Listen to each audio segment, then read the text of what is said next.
Hello, everybody, and welcome back to another episode of the Cinema Wave Podcast. We are back this week to talk about House of the Dragon once again, this time episode 4 of Season 2, titled The Red Dragon and the Gold.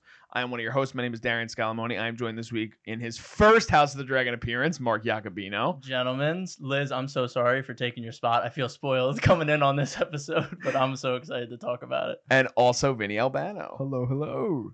Lots to talk about. So much. This was as I just looked at right before we started recording, this was basically the mid-season of Season 2, which has already been off to a really good start. There were some liberties taken in last week's episode that I know kind of had it, though there was still a lot of really good stuff in last week's episode. There were things towards the end that, even in our episode, we talked about that were a little, stretching people's belief system a little bit. Mm-hmm. This week's episode, in pure House of the Dragon fashion, just took it to a whole nother level. There's so many things to talk about.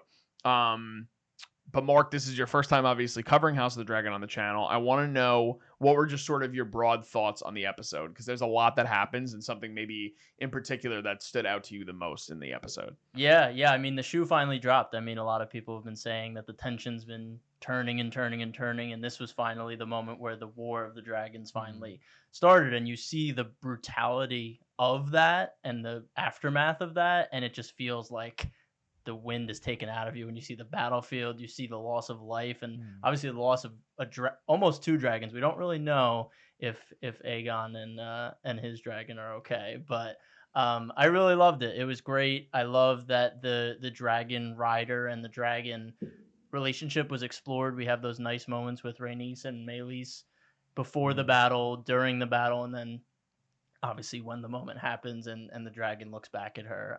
But there's a lot of really interesting subtext in this episode.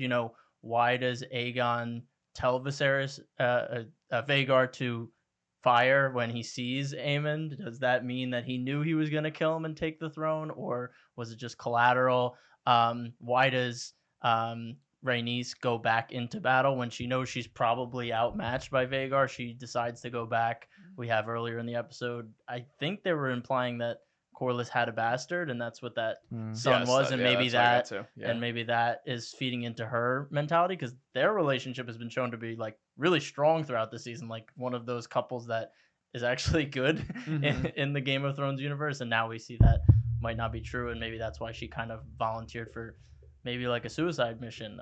So I think there's just a lot to love about this episode, and the last 20 minutes I was just like, my heart was beating out of my chest. And these weren't even like main characters. These were supporting characters, and I was still like, oh my God, I want no one to die. Yeah, there's definitely a lot to talk about. Vinny, what was something that stood out to you, maybe that Mark didn't bring up, or just something that you definitely want to talk about in your broad thoughts? Yeah, I mean, overall, this episode was just epic in scale. It was massive, and it was just awesome through and throughout. Not only the drama, but the epic conclusion of this episode. I think the biggest thing I want to talk about is Rhaenys is awesome. Just so cool. I really love her exploration, or the exploration of her character in this episode, and the subtleties of her character.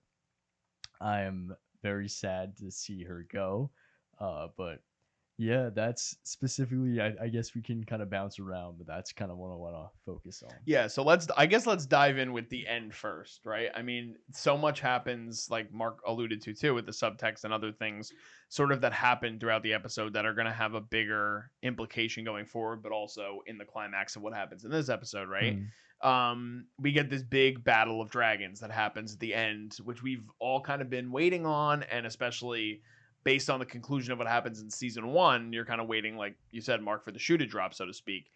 And a lot of interesting stuff here between 3 members of Team Green, with Kristen, Aemond, and Aegon, versus Rhaenys coming to sort of defend for Team Black.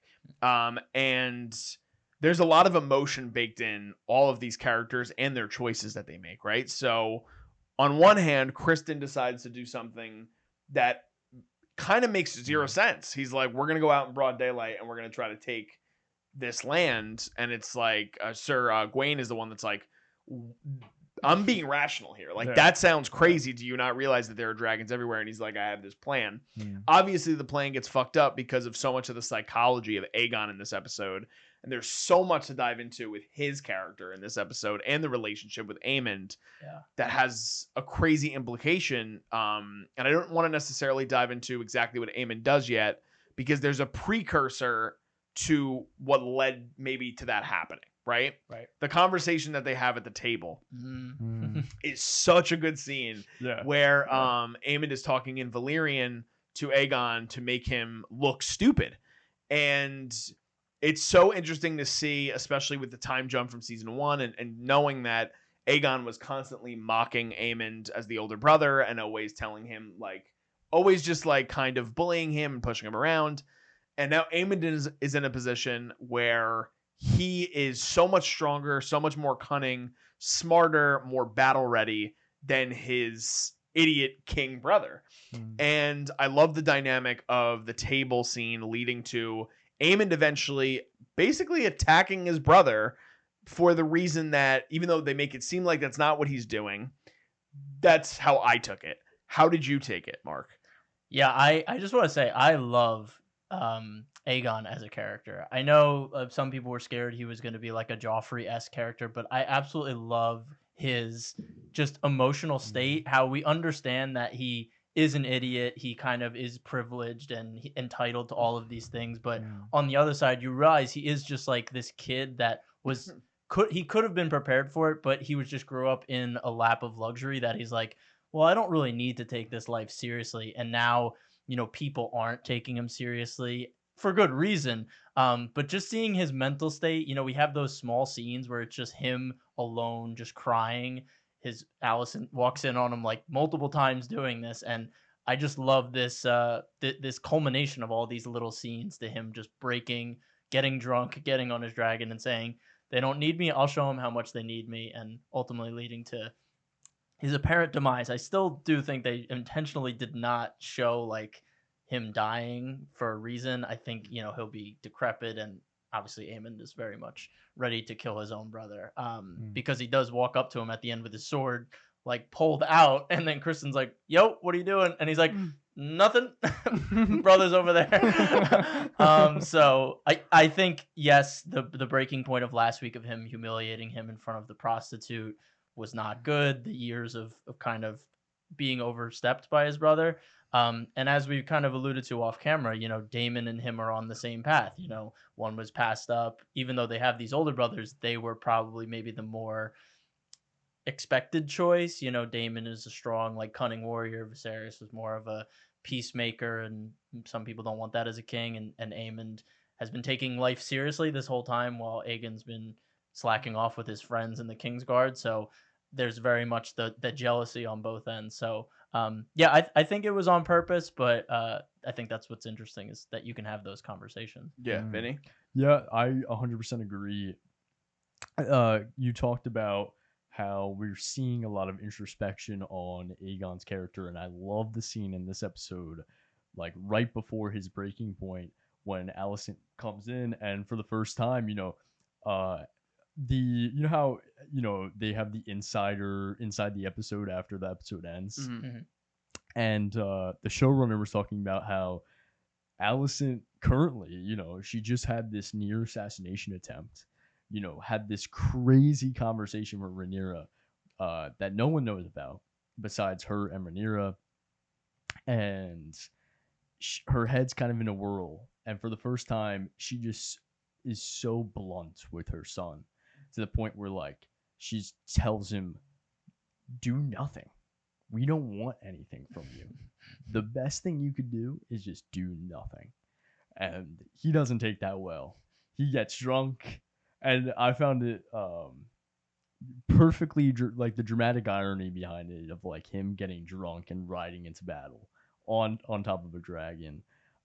That whole exchange was one of my favorite parts of drama in season 2 thus far. Yeah, that's really just kind of my sense of Aegon. Yeah. But Well, it's true. There's also a moment too in that scene which you were talking about, Vinny, where she says you're half the king that your father was, and you said it in a good way. Some might say as a peacemaker. Yeah. A lot of people within the kingdom believe that he was a pushover and that he was just not strong enough, and that's why ultimately it led to his demise. And they talk about how every time he sat upon the throne, he was getting cut and things like that because he wasn't a strong enough king. And so the fact that that might be in Aegon's head as well, and he's being told by his mother that he is not even half of what his father was, which is, I mean, even in and of itself, he's, like you said, Mark, he's a kid still. So like that's a lot of pressure on any kid, let alone a kid that has no confidence in himself. He just lost his own son. He's getting drunk everywhere he goes. He's now being mocked in front of his high council by his brother. He doesn't feel like he has any, even though he's the king, he has no control over what's happening in this, either you can call it war. Now it's obviously legitimate war, but you could say impending war before these events happen. So there's so much there with Aegon and what happens in the end, obviously, like Vinny had talked about, the dramatic irony in all of it. And Aemond is now in a position where he might be able to take advantage of that. On the other side, where Kristen's at now too, there's so much in that sequence that is just like dramatically and awfully beautiful. Like the sequence in general is gorgeous to look at in terms of the cinematography and the editing. But I mean, even like you just talk about the scene where Kristen walks up to the soldier and he's like, "We must go get the king," and he just literally like ashes away. It's like unbelievable. Vinny, because I know you're obviously such a camera guy. Like, what did you think in terms of the cinematography and just like the sequence of the dragon fight and the war and all that stuff that happened in, like Mark said, the last like 20 minutes of the episode? Yeah, absolutely stunning. Just stunning throughout. I watched what I found so interesting in the documentary series they have, the house that dragons built. They talked about how they mimicked the dragons after birds of prey and how they'd like latch their talons into each other and just swirl down. I found that epic, and the way they incorporated the CG with the practical, just the compositing of these visual effects on, don't get me wrong, a very big budget, but still a TV budget, and it's still a TV time frame and schedule. Still so beautiful. And that whole Kristen sequence, I love the way they incorporated just that. They have all this fog blowing and all the smoke, and the way the light is kind of reflecting through and hitting the lenses, giving you that like sharp lens flares at moments. That whole sequence almost felt like a different episode in a good way, because it's almost like he just got knocked out. It's almost like a dreamy, and I loved the visual identity of that. And I also love if we're getting really like, I mean, this is very technical. Get nerdy about it. Get nerdy about it. Yeah, so we're technical talk. I love the composition of that one shot of Kristen standing in front of a fallen Aegon and Sunfire, and there's something so beautiful of that. Just the and tragic. This on near death, this dragon just center framed, and you see the silhouette of Kristen also center framed in the foreground of that. It was like a Renaissance painting with like the light coming down, the forest kind of opening up to this scene. It was that whole like end sequence of Kristen was just like fantastic. Yeah, exactly. I agree. Exactly. Yeah, there's a lot. I mean, the other thing too that we haven't directly talked on, but I am curious on your guys' thought process and your perspective at this point coming off of the end of the episode.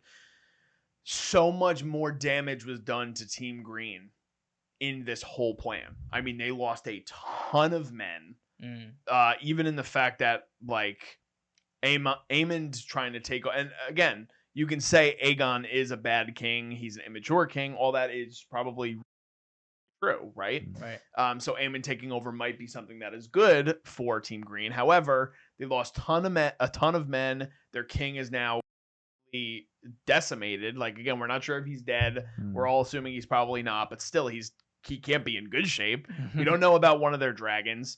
And so much has happened in such a short amount of time that actually kind of makes Team Black come out. I mean, despite the fact that they lost Rhaenys, which we can get into, which is a huge loss because she's kind of the right-hand woman of Rhaenyra, but there's so much damage done on both sides. Mark, where do you stand in terms of like the aftermath of all that happened in the last 20 minutes? I honestly think I actually think it's the other way. I get what Mm. you're saying, but I actually think Team Black is in a worse case because they lost their most experienced dragon. Like the dragon that's been in the most battles is now gone. We know the other dragon hasn't been claimed, that the one that flies over the sea. Yeah. They only have Rhaena's dragon, Bela's Bela. Yeah. Bela's dragon, and that wasn't a huge dragon. Like we have to think now in the scale of like what dragons are really Size. left. We have Vhagar, and you know Meleys was Who is injured, by the way. Yeah, somewhat injured. Yes. But like compared to like Meleys, which was their big, you know, hitter dragon, like not really that close. I mean, Daemon's dragon obviously looks like it has the speed and agility to maybe outdo Vhagar, but yeah, I actually think Green might be in a better spot, but it definitely will have some turmoil just because there will be a power vacuum. Yeah. So I agree there, but yeah, Meleys and Rhaenys, that's a tough loss. Yeah, it definitely is. Vinny, what do you think? Yeah, I was leaning more towards Mark here too, because don't get me wrong, like Green lost a lot. This is gonna be super detrimental, especially with the I was gonna say the death of Aegon, but we still don't know. Either way, if next episode he comes like off the bed like, hey guys, I'm fine. No, that would just be stupid. Honestly, I'd be really mad because at this point he should be extremely injured. Yeah. Extremely injured. So if he's not dead. But with the death of Rhaenys, like she was such a heavy hitter. Like she, even in this episode when Rhaenyra is gone for the first half of the episode, she, you know, the council's going crazy, like what do we do? And she says, well, I'm trying to steer it. She's always the one trying to, if Rhaenyra is not there, or if Rhaenyra is lost in her mourning and whatnot, Rhaenys is always the one to grab the helm and try to steer the ship back into control. And with the death of her now, that's super detrimental, you know. I kind of want to go back to the first thing I've said on this episode was the idea of Rhaenys as a character and her philosophy. She knew she was gonna die, you know, like she knew it, but she wanted to fight to the death. That look that she gives her dragon before going up against Vhagar. And for me, I always think back to the Dragon Pit scene in the first season when Aegon is brought to the title of king and Rhaenys is she gets locked up in her room, and then I remember she somehow, I'm not gonna lie, the writing in that particular episode of season 1 was a little, I remember even on our previous episode I did criticize that because somehow she escapes her room and then somehow gets her dragon. But the idea of that scene was that Rhaenys, if she really wanted to, like, or she basically, I'm trying to find my words here, I apologize, but she's a risk taker. She's gonna stand for what she wants to fight for. There was hundreds of civilians, and Aegon is brought to king for the first time. And what does she do? She brings out her dragon in a public setting and causes collateral damage and just kind of like she makes herself a threat. Yeah. And we see, I view this scene as a direct continuation of that scene in season 1 in the Dragon Pit of her character. Yeah, I don't know. I just love her attitude, and I love that she was. She dies a very heroic death. Yeah, which is something I love. Well, she also embodies, like you were talking about, Vinny, so much of the structure of what Team Black needs, especially without Daemon being there. And I think it's a good transitional point to talk a little bit about Daemon and what happens with him in this episode, because Daemon is now on this new path at Harrenhal where he is having these crazy hallucinations, which, Vinny, you and I talked about in last week's episode with Liz. Mark, you haven't had a chance to comment on it directly, but we open up the episode with a pretty trippy one in which he walks up to we get a young Millie we get Millie Alcock returning again as young Rhaenyra, and he cuts her head off, and as she's speaking to him in Valyrian, and there's so much there, and there's so much baked in Daemon dealing with this demon of he still believes that he is the rightful heir, and he believes that he would be the best leader, even though Rhaenyra is his wife and he stands by her. There's so much happening with that. Where are you standing in terms of the hallucinations and just Daemon's headspace right now? Plus, we finally get a conversation between him and the witch, who we find out her name is Alice Rivers, and we get a whole conversation there as well. So, what did you think about Daemon's path this week on the episode? Yeah, he's almost like an unreliable like character. Like there's an argument to be made that she's not even real. Like she's part of his hallucinations. You know, he was the only one that has seen her in any of the scenes. It's not like she's in the scenes with other people. I don't think she is in the one scene in her introduction. But do they make do they notice her? Does anyone acknowledge her? She's just pouring wine. Okay. Yeah. So she could. That's just my like working theory. Yeah. She seems kind of like a fly on the wall, and because he's seeing so many things throughout this whole time at Harrenhal, you just can't trust what he's actually seeing. Yeah. And it might just be his consciousness kind of manifesting into something. I think it's just really interesting world building. Like they've talked about the curse of Harrenhal. We remember it from Game of Thrones. It was the same thing, and now seeing it from the perspective of a main character of a show, I think is really interesting. I'm more on a wait and see pattern with Daemon. I think he's like really interesting. I think what's going on is really interesting. I just don't have too many thoughts like beyond it. But I definitely want to hear what you guys thought of Vinny, it. what do you think? I 100% agree. I love Daemon's character. I really love Matt Smith's performance too, and his take on the character. I always hear the quote when I'm looking into the show. George R.R. Martin always says how Daemon's his favorite Targaryen that he's written, and he always says that Daemon is equally parts heroic and villainous. And I'm just excited to see where this Harrenhal saga concludes then, because as of right now, like, I can't even predict anything. I don't know what's gonna happen in Harrenhal. As of right, like, Harrenhal is just this, it's an empty castle. So he's almost kind of like wasting time there, you know. Aside from using it as an outpost to have other lords come meet him, like we see with the Lord Blackwood. But yeah, I'm agreeing with you, Mark. I don't know what to say. It's just kind of like wait and see as of right now with Daemon. Yeah, well, it's definitely a lot of a waiting game in terms of what we're going to see kind of happen next.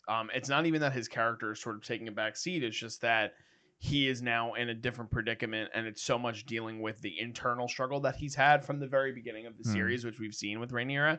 I think it's interesting. It's a really cool dynamic to bring back Millie Alcock for those scenes to sort of also resemble this version of Rhaenyra that he first was infatuated with, and that he had a real belief in, like her courage at that age, and just sort of the wonder that came with her as a young woman versus now who he's married to and what he's seeing unfold.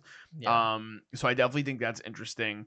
And like, is he dealing with the idea that he was using her just to get to the potential of being a king, because, you know, he knew she was going to be up next since, you know, Viserys named her his heir, and obviously he was probably very mad about that, but he also, part of him was probably like, well, if I can't be the king, then maybe I'll just marry the queen to then get in that way. So I think that's another interesting thing that's in there. There's a lot in terms of for the shoe to drop seriously with his character, and I'm curious what we're going to see going forward, because he's trying to build up Harrenhal again, even though it's this dilapidated, haunted mansion, essentially. And like you said, he's unreliable based on what happens in this week's episode, because there's moments where he's falling asleep and he's trying to hold his own in conversation with people, and he doesn't even realize who he's talking to. And in certain situations, we're not sure what's real and what's fake. So there's definitely a lot still left to be seen with Daemon. Jumping into Alicent now, because we get a reveal that, or at least this is how I took it. but I'm sure you guys felt the same way. She's basically giving herself an abortion, and she is pregnant with what we could assume is Kristen's kid. Which again, interesting in terms of timing. Like I'm still so confused sometimes week to week how much time is passing. It's true. Yeah. I don't know how they get around that because they want to cover so much in a quicker amount of time, but at the same time, like the Thrones universe is not one to be like a few months later. Like that's not what's gonna happen. But like 2 episodes ago, she's having sex with Kristen, and now she's pregnant with his kid. Yeah. And she basically gets this abortion tea, you can call it. Mhm. And so we have that scene, but then we have a really good scene between her and Viserys, also known as Clubfoot. Larys, I'm sorry. No, I'm messing I it messed up. you up. Larys. In terms of talking about her really having doubt for the first time that we see that Aegon is supposed to be the rightful heir to the throne. Vinny, what did you think about the scene in particular with her and Larys? Because I thought it was a really great scene between you and Mitchell and Olivia Cook. Yeah, what I found so fascinating about that scene was how much of a grasp Larys still has on this royal family. Has so much blackmail, and he's that little finger of this era of House of of A Song of Ice, Ice and Fire. But he still has his hands on everyone, and I curious where they're gonna take his character, but I loved how they executed just the tension between that scene. And right off the bat, they establish his character as like just as what I'm describing now of like he has his hands still like on chokehold on these characters. Like Allison can't say shit or he's gonna pull the plug and I don't know, break loose, Yeah. He's demented too. We saw it in season 1 where he killed his own family in Harrenhal. So just plus his fetishes. Oh, right. Plus his weird fetishes that he has done with Allison. You know what I mean? So there's a lot still to drop in terms of what's going to happen with Larys. Mark, what did you think about that conversation? I thought it was cool that without saying anything, we can assume that he probably had a rat or someone on the wall when she met with Rhaenyra, because he knew that she was somehow doubting like the Song of Ice and Fire and which Aegon Viserys was talking about. He comes in and he's basically like, it would be interesting if there was like a misunderstanding, and it seems like he was in that room at the church when they were having that conversation, which is so cool because he's the master of whispers and he's using that knowledge against everyone. And yeah, he didn't have to come out and say that. He just kind of gave her that nod like, I know what you did. I know you're pregnant right now. And she's just kind of on the back foot this whole scene. What do you think about her interest in history right now? Because we see her multiple times, she has all the books open in her room, and then she goes to Aegon and she's like, where are all the books? Where are all the history books? Where do you think she's going with that? I think so much of it is that she wants to understand more, and I don't think that she feels that there is anybody in her accompaniment within the realm of Team Green that can give her the information that she's seeking. Meanwhile, the person that she wants to get that information from the most is the opposing factor in Rhaenyra, which I also think is a really great opposite to the fact that we now get the reveal in this episode. And Rhaenyra's probably biggest scene in which she tells Jace the story, the Song of Ice and Fire. So in terms of the history, I think so much of it is that she's now backing herself into a corner where we're at a place where Alicent has no real support from anybody. I mean, any position in which Kristen starts to get higher up, it's going to make her seem weaker. Anything in terms of her, I mean, her son is an embarrassment to her, and she doesn't believe in his leadership. And then we have now the whole thing happening with Larys, where like you said, she's constantly backpedaling, and she doesn't know who she can rely on and what she can do. So I think it's unique to see what's happening and what's occurring with Alicent, and I think her only lifeline right now is Gwaine, which. Interested to see kind of what happens with him too, because obviously we actually don't see him again after the reveal of the first dragon coming. Yeah, we don't even know if he's still alive. If he's still alive, exactly. So curious to see what happens there. Vinny, what did you think about Mark's question in terms of Alicent and the deep dive into history and kind of trying to get her wits about her with everything going on? Yeah, I think it's just kind of I think it's just adding on to the fact of her character that she's desperately wanting to know more. She desperately wants to get some sort of control in this situation. We have this parallel between Rhaenyra and Alicent, since episode 1 of this season, where both of them are trying so hard to deter any type of war. They want peace, but they're influenced by the people around them, and also on top of that, like at this point, it's almost inevitable that peace is just not gonna happen. So I just view that as Alicent's way of trying to get control back, trying so desperately to get some sort of knowledge of like maybe we can turn back the tides. But obviously this episode is definite that is not going to be happening. Yeah, definitely.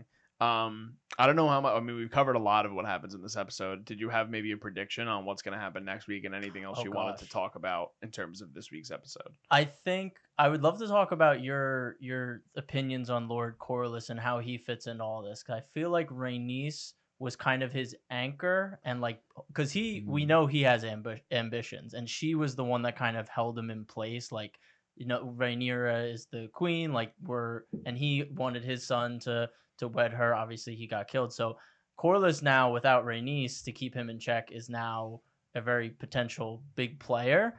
And I think there's a really interesting scene when they're at the court at Dragonstone, and everyone's kind of like, "Where's Rhaenyra? Where's Rhaenyra?" They're kind of turning against her. They're thinking she's very weak and too cautious. And even Rhaenys can't really rein them all in. But then Corlys comes in and he says something, and everyone stops and everyone respects his voice, which I think is very interesting because I think it calls back to the original kind of conflict of the show, and that's a woman being in power in Westeros. And the second a man from a notable family came in, that kind of quelled the storm. So did you guys take it in that that Westeros still, even the lords that are sworn to her, are only doing it out of honor? They don't actually maybe respect her, that honor and their word? Because I think that Corlys moment is like really important and maybe flew under the radar. Yeah, no, I think that's a great point to bring up. I definitely commanding. I mean, also the fact of what Corlys represents in terms of like what he controls with the sea fleet, like. That's a big thing that even though so much of what we see in this week is aerial, we haven't really, I mean, even in like, do we get a lot of like stuff on the sea in season 1? I feel like we don't necessarily, we right? have that one in the step zones when Daemon and currently it was young Laenor kill the Crab King. Yeah. But it's still like kind of an on foot. Yeah, and it's not as much of a Valerian sort of thing that we're seeing, like the power of what Corlys represents. Yeah. So I think it's a good point that you bring up, Mark, because we haven't seen the stature of what he represents for Westeros yet. So I think it's going to be really interesting going forward without Rhaenys being there to rein him in, or someone that can at least stand between him and a potential opportunity to either seize the throne or work his way into a unique position. I can maybe see him becoming the Hand, which I think could be really interesting. Yeah. I don't know where they're going to go with that, but I agree with what you're saying in terms of like everybody in the room stops when he walks in and when they're aware that he's like of good health or getting back to good health, and they respect what he has to say. Vinny, did you have anything on that too? Yeah, I think for a lot of this season, there's been a lot of perspective on femininity and motherhood, and I interpreted it just as you said, Mark, where these lords still don't have respect for a woman's voice in the council, even though they're sworn to Rhaenyra. That's how I interpreted it. I'm curious to see where his character grows. I think with the death of Rhaenys, because of how connected they are, and we've been spending a lot of time with Rhaenys and Corlys for these past 4 episodes. Like, we just keep cutting back to them, and they had that really strong conversation with each other underneath the rain in the last episode. This, I think he's gonna get really angry, and it's gonna really he's gonna fuel a vengeance path, even more so than we already have going on currently, where Rhaenyra is kind of on this path of vengeance for her son. Now it's just gonna amplify with Corlys. I think he is going to become hand to Rhaenyra. I think his fleet is going to play a part, but it's interesting how, because the name of the show is House of the Dragon. It's going to be a lot more dragon battles. Curious how naval warfare is going to give them a leg up in the inevitable trying to take the throne. Yeah. Don't the Greyjoys use those big ballistas from the boats in like at the end of Game of Thrones, and that's how they killed one of the dragons, right? Yeah, but that wasn't developed until. So that's new technology. Oh, okay, Yeah. okay. Gotcha. Yeah. I'm not into the wits of all the but I know what you're saying. The inventions. Yes, the all timeline yes. of inventions in Westeros. I got But I think that was a great point to bring up, Mark, and I think there's just so much in this episode that we have to chew on, and it's a really, really fantastic episode. You can argue it's one of the best episodes of the series so far. A lot of stuff that happened. Vinny, was there anything else you wanted to comment on? I feel like we've covered most of it, but yes, actually, I actually have a critique. Oh, okay. Yeah. So, I love this episode. This is honestly a near perfect episode for me. It gave me everything I wanted from House of the Dragon. Epic drama, nail biting, and also we finally get dragons versus dragons. So that's awesome. Mm-hmm. However, just a small critique, just a small one, just because it reminded me of Game of Thrones season 8, and I had a little bit of PTSD for a moment. How did you guys feel about Meleys Rhaenys's dragon getting caught in the jaws of Vhagar? Because it really reminded me of season 8 of Game of Thrones when Dany is soaring above the clouds and she just suddenly gets hit by an arrow from the Greyjoy fleet. Mm-hmm. And the showrunners Dave and Dan defended it as she was distracted and didn't see the Iron Fleet. And then, her dragon's dead. Yeah. That's kind of, I got vibes of that, because it's like, Vhagar, this huge dragon, was somehow like hiding behind this castle, and then just, pew! Yeah. Like, I almost wish it was less of like a shocker sneak attack, and I wish it was more like, all right, I'm gonna go back into battle and I'm gonna risk my life, and then they just clash it out, and then she dies. I feel like it would have been, don't get me wrong, it was already really heroic, and I love her unfortunate downfall, the demise of her character, but you get what I'm trying to say. I get it. Yeah. I totally get it. It didn't necessarily bother me because it came from a place in which Vhagar was coming from behind the castle. And again, a castle is a grand structure. We don't know in terms, but I agree. I mean, Vhagar's ginormous. I mean, the shot that they have of like even the fleet looking up and seeing how massive he is, I think it's a fair criticism. It didn't necessarily completely take me out of it, but I can understand why you have the thoughts that you have. Mark, did you have something on it? Yeah, I guess I would just say Vhagar sneak attack probably doesn't align with the dragon type, but I think at that moment I was just kind of accepting like she's gonna die, so whatever way she dies, like I'm just gonna be like, yeah, that makes sense. I agree, it probably could have been choreographed better, but I think they maybe just wanted that like shock moment. They wanted the jump. They wanted the jump, and then scare. They wanted it to be like perfect so that like the dragon had enough room to look back at her, and if they were in like a melee, they wouldn't be able to have that moment with Meleys and Rhaenys. So they were just like, well, you could just like come up and like you can still move your neck a little to see your dragon rider.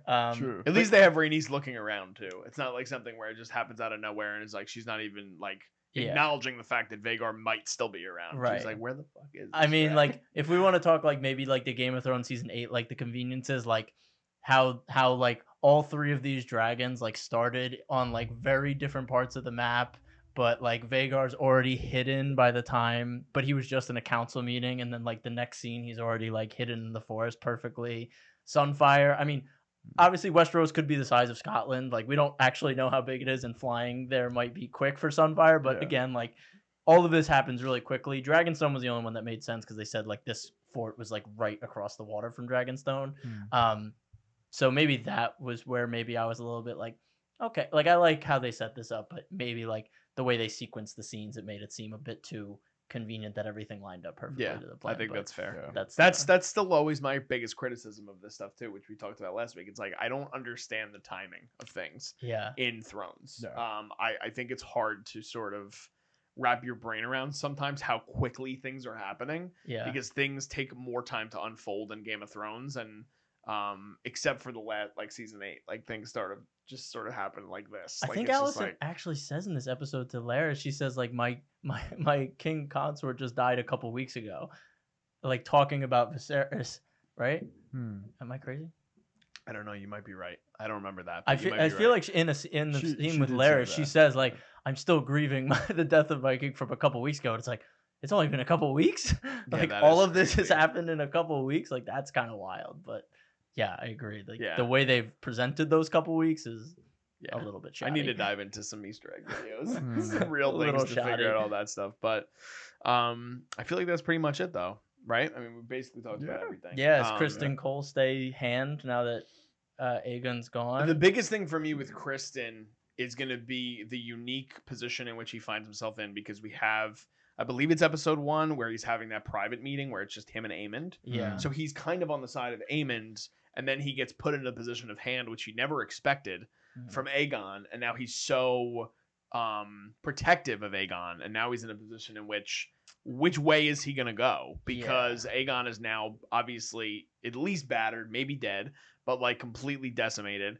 And Aemond is in a position now. I mean, again, he's ruling over the biggest dragon. He's more wise to all this type of stuff. He's more battle ready, and I think he aligns more with what Kristen has become. Mhm. So I'm interested to see what comes of that. Fabian Frankel's been great this season, great, like yeah. so good this So season. good.